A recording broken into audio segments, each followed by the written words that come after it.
안녕하세요. 제가 키운 계통에서 산부인과 의사로 활동하고 있는 30대 여성입니다. 저를 아는 주변 사람들은 저가 산부인과 의사로 활동하고 있다는 것에 매우 놀라워하고 있습니다. 왜냐하면 제가 어렸을 때 부모님 없이 자랐기 때문입니다. 모두가 그 이유를 궁금해하는 것 같습니다. 어떻게 부모님 없이 자라났을지요? 제가 직면해온 어려움들은 상당히 힘든 것들이 많았습니다. 그러나 다른 사람들이 보기에 저는 번듯하게 자라날 수 있었던 것은 하늘이 내려준 은혜이자도 같은 분의 도움이 있었기 때문입니다. 이곳에서 그분의 이야기를 전하고 싶습니다. 얼마나 치열하고 사랑으로 둘러싸인 과거를 지나쳐왔는지 말입니다. 이렇게 저의 이야기를 들어주셨으면 합니다. 제 어린 시절, 아버지께서 어린 나이에 돌아가셨습니다. 제가 3살 때란 얘기를 들었습니다. 그 이후 엄마는 저를 연락하는 것을 미루기 시작했습니다. 제게는 아버지의 모습을 아예 기억하지 못합니다. 엄마 역시 그 모습을 그리운 적이 거의 없었습니다. 엄마는 일을 해야 했기 때문에 자주 집에 오지 않았습니다. 어릴 때 저에게 외할머니가 제일 중요했습니다. 어릴 적의 기억은 희미하지만 5살 때 그 모습이 조금씩 기억납니다. 어린 적에 외할머니와 보낸 시간이 많았기 때문에 엄마나 아빠를 자주 찾지 않았습니다. 외할머니가 모든 것을 책임지고 있었기 때문에 큰 문제 없이 자라날 수 있었습니다. 그래도 가끔씩 엄마가 집에 오실 때 그 낯선 기분이 기억에 남습니다. 내 어린 시절에 대한 이야기입니다. 나를 낳아준 분은 내게 낯설다고 느끼게 했어요. 그러한 기이한 상황으로부터 나는 생한 어른이라는 말을 듣곤 했습니다. 엄마를 보고 싶어 하지 않았고 어릴 때부터 외할머니와 함께 생활했어요. 엄마는 일을 열심히 하시며 힘들게 일하셨는데 나도 그 노력을 이해하게 되었습니다. 어린 시절부터 주변의 어른들의 눈치를 살며 살아왔고 엄마조차 나를 부를 때를 제대로 기억하지 못했어요. 하지만 외할머니는 저를 사랑스럽게 대해주셨고 나를 편안하게 해주셨어요. 어린 시절에도 할머니의 눈물이 슬프다는 것을 알게 되었고 그것이 나에게도 슬픔을 안겼습니다. 나는 그 암담한 기억을 아직까지도 잊지 못해요. 나는 9살 때 할머니가 돌아가셨을 때 그녀의 곁을 지키며 겨우 버티고 있던 기억을 잊을 수 없어요. 할머니는 언제나 약을 먹고 사셨는데 어느 날 학교에서 돌아왔을 때 할머니는 방에서 누워 계셨어요. 그때 할머니는 아프다는 것을 숨겨 아무렇지도 않다고 했지만 정작 식사도 못하고 제대로 말도 못하셨어요. 나는 겁에 질려서 엄마에게 전화를 걸었지만 엄마는 받지 않으셨고 어떻게 해야 할지 몰라서 그저 할머니 곁을 지키며 기다릴 뿐이었어요. 하루만 지나도 지치지 않을 거라고 생각했지만 일주일이 지났을 때도 할머니는 일어나지 못하셨어요. 엄마는 주말에 올 것이라고 했지만 다른 소식은 없었죠. 바깥은 어두운 밤이 되면서 어떤 이가 들어오기라도 하겠다며 어정쩡한 말을 하는 할머니를 보며 너무 무서웠던 기억이 새록새록 남아있어요. 소리치실 때도 있었거든요. 병원에 가고 싶었지만 어린 나이에 어떻게 해야 할지 전혀 몰랐어요. 이웃과도 왕래가 없이 살았기에 주위의 도움을 청하지 못하고 얼른 할머니가 아파하지 않게 얼른 기마늘을 바랐죠. 그렇게 엄마가 오기를 기다렸는데 아침에 일어나 할머니를 부르는데 대답이 없었어요. 아직 주무시는 모습이라 생각하고 슬쩍 흔들었지만 할머니는 움직이지 않았어요. 그 순간 저는 본능적으로 느꼈어요. 할머니가 세상을 떠나셨다는 걸. 밤새 곁에서 잠들었지만 마지막 순간을 목격하지 못한 채 할머니가 떠났어요. 차가운 손을 쥐고 울음이 터져나왔죠. 그때 올랐던 전화 소리가 엄마였어요. 엄마, 할머니가 돌아가셨어요. 안 오실 거예요? 빨리 와주세요. 엄마는 급하게 올 거라 했지만 몇 시간 뒤에야 올랐어요. 엄마가 도착하기 전에도 할머니의 차가운 손을 쥐고 지켜주었어요. 하지만 그래도 할머니와 이별을 해야 하는 게 너무 믿기 어려워요. 나에게는 더 많은 것을 의미하는 할머니와 함께 누워있기만으로도 두렵지 않았어요. 다시 눈을 뜨지는 않을까 바라는 마음이 더 컸어요. 몇 시간 뒤 도착한 엄마는 죽은 할머니 곁에 있는 나를 보며 눈살을 찌푸리더군요. 그러고는 곧 장례 준비를 했어요. 눈물 한 방울 흘리지도 않고요. 그만 울고 이리 와서 토와 찬 개씩 해야지. 언제까지 그러고 있을 거야? 엄마, 할머니까 나도 알아. 한다고 정신 없으니까 말 걸지 말고 이거 해, 얼른.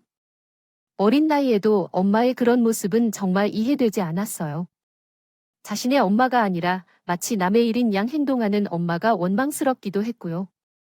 그런 속상한 제 마음은 아른 채도 하지 않고 엄마는 할 일만 하더군요. 그리고 31장을 지낸 뒤 할머니는 화장을 해서 멀리 바다에 뿌려졌습니다. 하얀 가루가 되어 푸른 바다에 흩뿌려지는 할머니를 보며 자마 소리도 내지 못하고 흐느껴 울었어요. 그 순간만큼은 맨 10일 같은 엄마도 눈물을 흘리더군요. 조금이라도 더 있고 싶었던 할머니와의 이별은 그렇게 한순간에 끝나버렸어요. 그리고 나는 혼자가 되었죠. 할머니를 뿌리고 돌아온 날, 엄마는 나와 하룻밤을 보내고는 가버렸거든요. 겨우 9살밖에 안 된 나를 혼자 둔 채 가버렸어요. 엄마 어딨어? 아침에 일어났을 때 엄마가 보이지 않아 계속 찾았어요. 집안에 없다는 걸 알았지만 인정하기 싫어서. 아니, 인정하는 게 무서워서. 아직까지 그 집에 누워있는 저는 생각에 잠겨 있는데 엄마가 눈물을 분유웁니다. 견딜 수 없는 홀로밖에 나와 비스듯한 저의 결말이 코앞이니 지칠 수밖에 없어요. 발리에서 후살 때 저의 마음이 계속되게 하려던 것이 피가 얇습니다.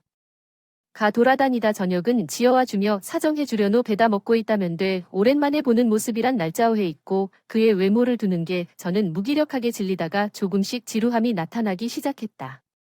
이 세상에서 엄마가 아이를 그렇게 버리면 어딨소. 정말 병수 할머니와 사귀어 지내며 떠난 엄니는 우리 집 상황을 어느 정도 알았겠지만 그래서 엄니가 날 버리고 간다는 것도 바로 깨달아 하셨겠지. 엄니를 욕하던 그 앞에서 난 묵묵히 음식만 먹었어요. 앞으로 어떻게 살아야 할지 고민하며 어느 언덕에 있는 고아원이라도 가보고 싶었어요. 엄마가 받아줄지는 모르겠지만 아주머니 말에 따라 다음날 곧 고아원으로 향했어요. 더 이상 오지 않는 엄마를 계속 기다릴 수는 없었거든요. 타인들이 고아원에서 나를 반겨줬고 그곳에서 나는 살게 되었습니다. 그곳은 제게 생명의 힘과 같은 소중한 곳이었죠. 음식, 잠, 공부까지 모든 것을 제공받았고 친구도 얻을 수 있었어요. 부모 없이 할머니와 지내오면서 학교에서는 외로움과 따돌림을 겪곤 했는데 고아원에서는 그런 일 없이 지낼 수 있었어요. 서로 비슷한 상황의 아이들과 함께하면서 서로를 이해하고 아끼며 사귀는 것이 좋았어요. 그곳에서는 전혀 외롭지 않았죠. 성인이 된 제가 중학생 시절, 지금 이렇게 살아가는 것이 옳지 않다는 생각이 들었어요. 남들이 나를 무시하도록 여기지 않기 위해서는 그냥 방치할 수 없다는 생각이 들었어요. 이전까지는 어떻게든 할 방법이 없다고만 생각했었는데 난 다른 사람들과 다른 위치에 있다는 건 사실이니까 그들이 날 그 시선으로 보는 것은 어쩔 수 없다고 생각했어요. 그런데 공부를 해야겠다는 생각이 들었죠. 그걸로 내 무기를 삼아야겠다고 생각했어요. 친구들도 선생님도 내가 공부를 잘하면 우습게 보지 않을 거라는 확신이 들었어요. 그때부터 난 공부에 집중했어요. 참고서를 다 살 돈이 없어서 학기 끝에 남들이 보는 참고서를 버리는 곳에서 필요한 참고서를 골라서 공부했어요. 버린 물건을 주워서 사용한다며 비웃는 친구들도 있었지만 신경 쓰지 않았죠. 결국 하나 더 비웃을 일이 생겨도 상관없는데 그러니까요. 그렇게 공부에 몰두하면서 난 매일 학년 상위권의 성적을 유지하게 되었어요. 그런 노력을 하고 결과를 만들어내니까 날 바라보는 사람들의 시선이 조금씩 변하기 시작했어요. 선생님과 친구들이 점점 다르게 대해주기 시작했죠. 그 변화를 보면서 난 더욱더 공부에 집착하게 되었어요. 자연스럽게 성적은 늘 상위권이었고 성적의 모든 것을 걸게 되었죠. 어느 순간 공부는 내 자존심이 되었어요. 그러니까 종합적으로 생각했을 때 전액 장학금을 받을 수 있는 대학에 지원하는 것이 최선이었어요. 의대로 진학하는 것에 대한 큰 소망이 있었지만 현실적인 쟁점도 고려할 필요가 있었거든요. 저는 어려운 상황에서도 최선을 다하겠다는 다짐을 간직하고 있습니다. 저의 이야기가 도움이 되었으면 좋겠어요. 전액 장학금을 받을 수 있는 대학을 목표로 살아온 혜수는 부모 없이 자라고 지원도 받지 못해서 힘든 시간을 보냈다. 하지만 대학을 졸업하면 좋은 직장을 얻을 수 있을 것으로 생각하며 적당히 노력하는 것이 옳다고 생각했다. 아쉽게도 의대 진학을 포기할 준비를 하고 있던 중 원장 선생님이 불러 세우셨다. 원장은 혜수에게 감사의 눈빛을 보내며 대학 졸업을 축하해 주었고 혜수는 그 순간을 정말로 행운으로 여겼다. 이후 혜수는 전액 장학금을 받을 수 있는 대학으로 가기로 마음먹었고 담임 선생님의 지지를 받았다. 후원자의 도움으로 고등학교를 졸업하면서 혜수의 미래는 밝아져 가고 있었다. 후원자가 생겼다는 말에 저는 깜짝 놀랐어요. 그런 저를 흐뭇하게 쳐다보며 원장 선생님은 눈물을 흘렸어요. 제가 환경에 굴하지 않고 열심히 살아가는 모습에 후원자분이 감동을 받으셨다면서 의사가 되는 전 과정을 모두 지원해 주시기로 하셨다는 놀라운 말을 전해 주셨어요. 믿기지가 않아요. 원장 선생님, 너의 성실한 모습에 하늘도 감동한 모양이다. 그래서 너한테 귀인을 붙여주신 은혜를 감사합니다. 정말 감사합니다. 저와 원장 선생님은 서로 손을 맞잡고 뜨거운 눈물을 흘렸어요. 원장님은 더 이상 아프지 말라고 앞으로 즐거운 마음으로 기꺼이 인생을 살아내라고 하시며 저를 다독여 주셨어요. 공부하는 동안 잠도 줄여가며 읽어야 할 책을 읽어내야 할 때 너무 힘들어서 포기하고 싶은 적도 많았는데 그럴 때마다 이를 악물고 버텨왔어요. 그렇게 버텼던 끝에 결국에는 이런 뜻하지 않은 기회까지 얻게 되어 저 자신이 얼마나 대견했는지 모르겠어요. 그 모든 것들을 내 것으로 하기 위해 마지막 수능 시험 준비에 전력 질주를 했고 저는 결국 의대에 합격하게 되었어요. 의대 합격이라는 반가운 소식과 함께 저의 유일한 보금자리, 어떤 고아원을 출소하게 되었어요. 나이가 들어 입소를 해서 입양도 못 가고 끝까지 남아 결국엔 고등학교까지 졸업한 후에야 출소하게 된 고아원. 마지막 발걸음을 떼면서 정말 감동적인 이야기네요. 모든 일들을 힘들게 견디며 끝까지 희망을 잃지 않고 헤쳐나간 그 주인공은 참 강인한 사람이었어요. 이야기를 통해 그의 강인함과 인내심, 또 선생님과 고아원이 어떤 의미를 가지는지 느껴집니다. 끈기 있는 주인공의 이야기가 계속해서 행복한 방향으로 흘러가기를 기원합니다. 제 학교 생활에 충실해보기로 다짐도 했습니다. 그렇게 시작된 학교 생활은 정말 정신이 하나도 없을 정도로 바빴어요. 과목도 많고 해야 할 공부량도 엄청났고 아르바이트까지 정말 눈코 뜰 새가 없었어요. 그런데 학교 생활을 적응해가는 도중에 모르는 번호로 전화가 왔는데 그 번호로 전화를 받은 분이 저를 후원해 주시는 분이라는 걸 알게 되었어요. 반가운 마음에 식사를 대접하게 권했고 그분과 만나 싶다에 선뜻 응했습니다. 저는 공부하는 학생이지만 돈이 있어서 밥을 살 수 있다고 하는 건 아닙니다. 그래서 충분히 살 수 있게 돈을 벌기 위해 아르바이트도 하고 있어요. 그래도 어렵사리 만나게 된 후원자 분께 맛있는 음식을 대접하고 싶었어요. 제가 할 수 있는 선에서 최대한 비싼 한정식 집에서 후원자 분을 대접했습니다. 후원자분은 제 또래의 아버지 같은 나이로 보이셨고 인상이 너무 좋으셔서 마음이 저절로 푸근해지는 얼굴을 하셨어요. 정말 만나 뵙고 싶었어요. 이렇게 먼저 연락을 주셔서 정말 감사합니다. 나도 후회 없는 얼굴을 보고 싶었습니다. 사실 해 선생님 있는 고아원에 몇 번이나 찾아갔었는데 혼자서 몰래 보고만 오고 그랬지요.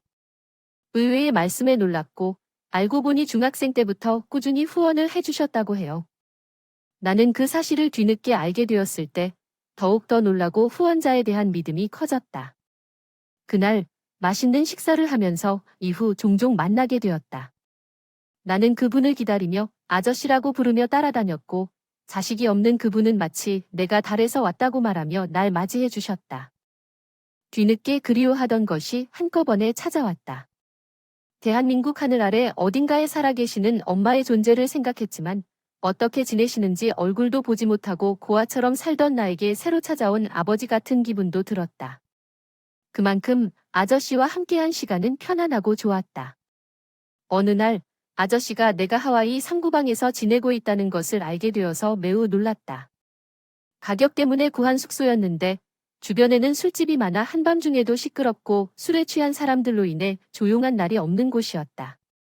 이런 환경에서도 공부가 됐다고 생각해 괜찮다고 했지만 아저씨는 얼굴을 어둡게 하셨다. 며칠 후 아저씨는 나에게 한 종을 주셨다. 얼마 전에 구한 전세 원룸의 열쇠였다. 받기 어려울 것 같다고 생각했지만 받아도 된다고 했다. 그러나 기회가 돌아오면 돈을 돌려받을 수 있으므로 부담 없이 이곳에서 졸업할 때까지 지낼 수 있도록 했어요. 저는 한 차례 거절했지만 아저씨는 굴하지 않으셨고 그 집으로 이사를 하게 되었습니다. 아저씨가 신경을 많이 써서 찾아준 집은 깨끗하고 주변도 조용해서 좋았어요. 불편한 부분도 있었지만 한편으로는 좋았습니다. 아저씨가 아버지 같다면 얼마나 좋을까 상상했어요. 하지만 계속해서 마음이 갖고 싶지 않았지만 어쩔 수 없이 마음이 간절했어요. 아저씨도 저를 따뜻하게 대해주셨습니다. 그 따뜻함에 힘입어 의사가 되기 위해 노력했어요. 최대한 빨리 의사가 되고 싶어 의사가 되는 그날까지 밤낮으로 열심히 공부했습니다. 결국 제 공부 노력 덕분에 자신 있게 의사가 되었어요. 아저씨는 의사 자격증을 보는 그날에 큰 꽃다발을 선물해 주셔서 축하해 주셨고, 저는 아저씨를 부모처럼 감사히 생각하며 눈물을 흘렸습니다. 이제 의사가 되어서 왜 울었는지 모르겠지만 이런 좋은 날은 웃으면서 보내야 한다고요. 모든 것은 아저씨 덕분이었습니다. 제가 의사가 될 수 있었던 것은 처음 보는 방법이 아저씨 덕분이었어요. 제 얼굴을 닦아주셨던 아저씨의 눈에도 눈물이 났습니다. 아저씨는 제게 잠긴 목소리로 이렇게 말씀해 주셨어요. 너는 내 딸과 마찬가지야. 알겠지? 너는 내 딸이야. 아저씨 아빠라고 해야지. 아저씨가 왜 그래? 아빠. 그날 저와 아저씨는 서로 부녀지간이 되기로 했어요. 아버지는 제가 매우 어릴 때 돌아가셔서 제 기억 속에는 아무것도 남지 않았거든요. 그래서 아저씨가 제 삶의 처음인 아버지가 되길 원했어요. 아저씨가 제 아버지가 되길 희망했는데 결국 소원이 이루어졌어요. 이후로 우리는 정말 친한 부녀지간처럼 지냈어요. 저는 레지던트가 되고 의사 생활을 하면서도 정신없이 지냈지만 아버지가 생겼다는 기쁨 덕분에 힘든 게 전혀 없었어요. 오히려 더 잘하고 싶었어요. 개인 생활은 없는 병원 생활에 빠져 있었지만 아저씨는 계속 챙겨주셨어요. 병원으로 음식을 가져다 주시기도 하고 계절이 변하면 옷도 사주시며 챙겨주셨어요. 어느 날 아저씨가 병원으로 와서 같이 밥 먹었어요. 힘든 얼굴을 하고 있지만 챙겨 먹었어요. 저의 걱정은 마세요. 그러나 아버지 얼굴에는 몹시 살이 빠지셨어요. 아버지도 식사 잘 챙기세요. 혼자 계셔도 거르지 말고 제 걱정만 하시나요? 제 걱정만 해주시는 것 같은 아저씨를 볼 때 걱정이 돼요. 그러다가 갑자기 궁금한 질문이 내 입에서 튀어나왔어요. 아버지 예전에 결혼하셨다고 들었어요. 그런데 왜 혼자 계시나요? 민감한 질문이라서 그동안 못 물었던 건데요. 아저씨는 한참을 고민하시다 말씀하셨어요. 사랑했던 사람이 있었지만 잘 안 됐어요. 그 후로 혼자 계시게 됐죠. 아저씨에게 좋지 않은 일이었을 것 같아서 죄송해했어요. 그래서 다른 주제로 이야기를 바꿨어요. 그날 이후 아저씨는 아무 말 없이 식사만 하셨어요. 여전히 그분 생각이 나서 혼자 계신 것 같았어요. 그런 생각을 하면서 아버지를 보면 제 마음이 아팠어요. 그분을 정말 많이 사랑하셨나 보다. 아저씨를 만나면 제 삶이 완전히 달라졌어요. 금전적인 지원을 받아서 내가 하고 싶은 공부를 자유롭게 할 수 있었고 결국 의사가 되었다. 받은 것들이 너무 많아져서 이제 내가 아저씨를 챙겨주어야겠다는 생각이 들었다. 따라서 정식 의사가 된 후에는 제대로 효도를 해보겠다는 다짐도 했다. 그러나 운명이라는 잔인한 것은 내 뜻대로 되지 않았다. 인턴이 되었을 때 아저씨의 생신이 있던 날이었고 하루 쉬는 것을 소망했던 인턴 시절이었지만 그날만은 아저씨를 위해 시간을 할애해서 아저씨의 생일 파티를 계획했다. 내가 번 돈으로 비싼 레스토랑을 예약하고 아저씨 지갑을 사주기도 했다. 받은 것들에 비해 내가 준비한 것은 적었지만 아저씨를 챙겨드릴 수 있어서 너무 좋았다. 그래서 그날만은 아저씨를 위해 모든 것을 해주기로 결심했다. 와, 이걸 다 당신이 준비한 건가요? 어때요? 마음에 들어요? 열심히 준비했는데 마음에 들이면 좋겠다고 생각했다. 아저씨는 내가 준비한 것을 보며 몇 번이나 고마워하며 인사를 했다. 생각지도 않았다고 하시며 눈가가 촉촉해지기 시작했다. 행복한 모습을 보며 나도 정말 행복했지만 아저씨의 환한 표정과 달리 안색이 좋지 않아 걱정이 되었다. 또 음식이 맛있어서 계속 나에게 그러시는데 제대로 드시지 못하는 모습을 보고 뭔가 이상하다고 생각했습니다. 제가 괜찮다고 물어봤을 때는 괜찮다고 하셨지만 제 눈에는 괜찮아 보이지 않았어요. 마음이 불안해서 식사는 계속되었고 결국 아저씨는 쓰러지고 말고 마셨어요. 저는 너무 놀라서 쓰러진 아저씨를 붙잡고 계속 불렀지만 정신을 차리지 못하셨어요. 제발 빨리 119를 불러주세요. 응급 상황이에요. 119가 도착하고 아저씨를 병원으로 옮겼습니다. 이대로 돌아가실까봐 너무 무서웠어요. 의사인 제가 아무런 응급조치를 할 수 없어서 무용지물이었어요. 아저씨의 상태가 계속 나빠져서 병원 응급실에 도착했고 의사들이 처리를 시작했습니다. 제가 놀라셨을 것 같았는데 고마워하며 소지품을 전달받았습니다. 저도 놀랐을 것 같지만 이제는 병원에서 계속 받으실 수 있으실 테니 걱정하지 마세요. 도착해서 안심하세요. 소방 대응을 하고 인사를 나눈 후 아저씨의 물건들을 받았어요. 핸드폰과 지갑 2개였는데 주다가 반지갑이 열렸는데 그 안에 끼워진 사진이 보였어요. 어린아이처럼 보이는데 익숙한 얼굴이었어요. 조금 더 자세히 보니 어릴 적 사진이었는데 그 사람은 제 어릴 적 모습이었어요. 너무 놀랐어요. 왜냐하면 할머니와 함께 살면서 거의 사진을 찍지 않았는데 그 사진이 어린 시절 사진이었기 때문이었어요. 더욱 놀랍게도 다이어리를 펼쳐보니 그 아이의 사진이 있었어요. 그 사진이 제가 가지고 있었던 사진과 똑같았어요. 아마도 제가 잃어버렸는지 의심했지만 다이어리 안에 남아 있더군요. 결국 둘 다 같은 사진을 가지고 있었던 거예요. 어떻게 된 일인지 헷갈렸어요. 아저씨가 쓰러지셔서 혼란스러운데 이런 상황에 놀라게 되었어요. 그리고 보호자를 찾으려고 했는데 의사가 간암 환자라고 하더라고요. 의사가 바로 그 병원에서 치료를 받고 있는 것이었고 그 사람이 아저씨의 병원 다닌 적 있었어요. 의식이 없는 아저씨를 발견하여 병실로 옮기고 그의 곁을 지켜주며 갑자기 찾아온 이 모든 일에 혼란스러웠다.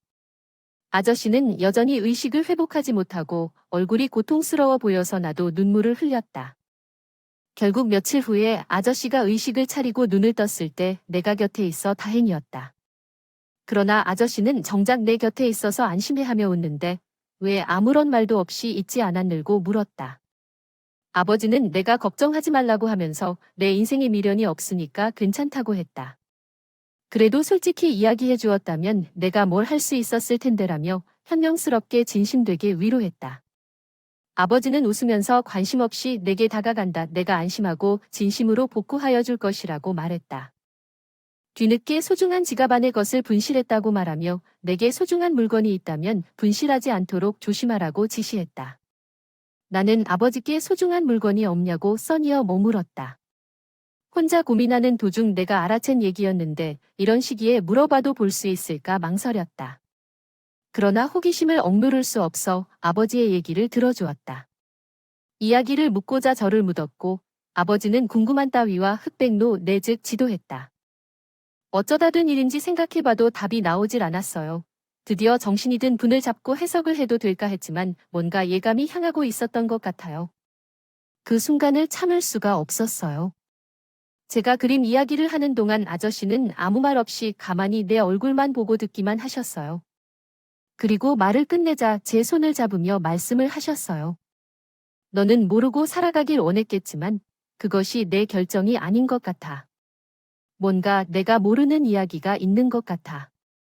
그걸 알고 싶다면 말해줘. 아저씨는 망설이는 표정을 지었지만 결국 말씀을 이어가셨어요. 내가 예전에 결혼했다가 헤어진 여자가 있어. 그 여자가 네 엄마야. 제가 놀랄 수밖에 없었어요. 아저씨는 덧붙여 말씀을 해주셨어요. 엄마와 나는 서로를 사랑했고 결혼했어. 하지만 엄마는 내게 대한 사랑이 식어가고 외도를 시작했대. 남자를 만나는 걸 알았어도 차인 채 버텨주었어. 어느 날 엄마가 임신을 해서 아이의 아빠가 나라고 했을 때 난 의심이 있었지만 엄마가 착하게 집안일을 하는 걸 보니 믿어주었어. 그래서 아이가 태어나고 제가 함께 있어 주었고 정말로 작고 귀여운 아이는 아저씨의 마음을 완전히 사로잡았다. 그때 네가 태어났을 때 얼마나 예쁘고 사랑스러운지 모르겠다. 내 인생에서 가장 특별하고 자랑스러운 순간이었어. 아저씨는 네의 어머니에게 사랑받을 준비를 했지만 그럼에도 불구하고 네의 어머니는 아저씨를 떠나갔다.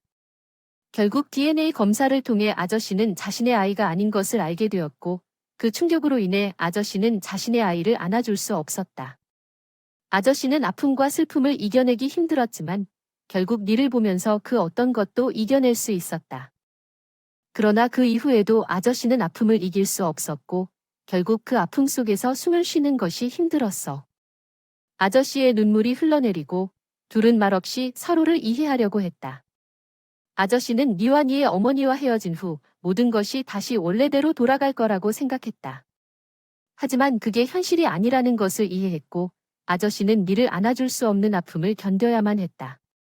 어렸을 때 널 키우고 기저귀도 갈아주며 함께했던 시간들을 잊을 수가 없었어. 꿈속에서도 너를 보고 맛있는 음식을 먹거나 좋은 것을 보면 항상 너와 함께했던 기억이 떠올랐어. 너를 잊으려 애쓰지만 이미 너는 나에게 많은 것을 남겨줬기에 그리 쉽게 너를 떠날 수가 없었어. 아저씨가 나를 바라보는 눈빛이 애틋해서 마음이 아팠어. 나도 모르고 지낸 시간들의 이야기를 듣고 감정이 새록새록해졌어. 아저씨는 다시 나를 찾아야겠다고 생각하고 엄마에게 여쭤봤고 그 과정에서 나는 고아원에 들어가야 했던 건 아쉬웠어. 그러던 중에 그날따라 비정한 어머니를 보고 있을까? 자신 이외의 사람에게 사랑을 주지 못하는 거 아닌가 생각했어. 고아원에 살아가며 어머니가 살아있는 걸 보며 뒤집어지게 느껴졌어. 아저씨는 후원자가 돼주고 나에게 더 나은 미래를 위해 공부해야 한다며 도와주셨어. 그 이야기를 듣고 나는 어차피 할머니가 떠나고 혼자인 줄 알았지만 이 뜻밖의 만남에 감사하고 행복했어. 이제 다시 이별이 다가온다 해도 인연이란 것을 깨닫게 되었어. 마지막에 나는 이미 남은 시간이 많지 않다는 현실에 직면하게 되니 고마움과 아쉬움이 함께 엉클어졌어. 너에게 비밀로 하고 죽으려고 했어. 하지만 하늘의 뜻이 그러했는지 결국 내게 다 알아채게 됐어. 내 엄마가 원망스러울지라도 미움으로 마음을 졸이지 마라. 그렇게 해서 하루에도 그리움을 느끼게 할 뿐이야. 그냥 잊고 살아. 나는 내게 건강하게 세상을 전해줬으니 그것으로는 엄마의 몫을 다했다고 생각해. 나머지는 내가 내게 맡기겠다. 아저씨는 자신이 죽으면 재산을 모두 나에게 넘길 것이라고 말했어. 난 놀라서 할 수 없는 일이라고 했지. 나는 살던 아파트와 5층 건물이 하나 있어. 내가 죽으면 그걸 다 처분하고 내가 원하던 대로 살아봐. 여행 가고 싶으면 그렇게 하고 싶은 거 있으면 그걸로 다 해봐. 그래도 돼, 알았지? 난 그런 건 필요 없어. 그냥 아저씨만, 한이 아빠만 있으면 돼. 그러니까 그런 얘긴 마세요. 난 아빠의 품에 안겨서 어린애처럼 말했어. 피가 섞이지 않았지만 세상 어느 아버지보다도 더 아버지 같은 분이었으면 좋겠어. 제발 이제야 만날 수 있는데 아버지와 오래오래 함께 할 수 있기를 그것만을 바라고 빌었어. 누구의 뜻인지 모르고 세상의 모든 신들에게도 이렇게 빌었어. 제발 내 아버지를 빼지 말아줘. 하지만 사람의 명령을 나는 어찌할 수 없어. 아버지가 3개월 후 세상을 떠났습니다. 세상에서 가장 사랑하는 두 사람이 제 곁을 떠났어요. 아버지의 유언대로 화장을 해주기 위해 저는 아버지를 하얀 가루로 만들어 푸른 바다에 흩뿌렸어요. 바람을 타고 멀리 멀리 날아가는 아버지를 보며 저 세상에서는 자유롭고 행복할 것이라 빌었습니다. 아직 온기가 남아있는 하얀 가루를 만지며 아버지의 사랑을 마지막으로 느끼는 것 같은 착각이 들었어요. 그 사랑이 얼마나 큰지를 깨닫고 더는 외롭지 않다는 것을 깨달았습니다. 늦었지만 그 사랑을 알게 된 것에 감사하며 열심히 살아야겠다 다짐했습니다. 그 후 전문의가 되어 열심히 살아가며 환자들을 아버지를 치료하는 마음으로 대하고 있어요. 그 결과 환자들로부터 많은 사랑을 받아 더는 외롭지 않다는 것을 느낄 수 있습니다. 제 이야기는 여기까지입니다. 마지막까지 들어주셔서 감사합니다. 무더운 날 건강 조심하세요. 감사합니다.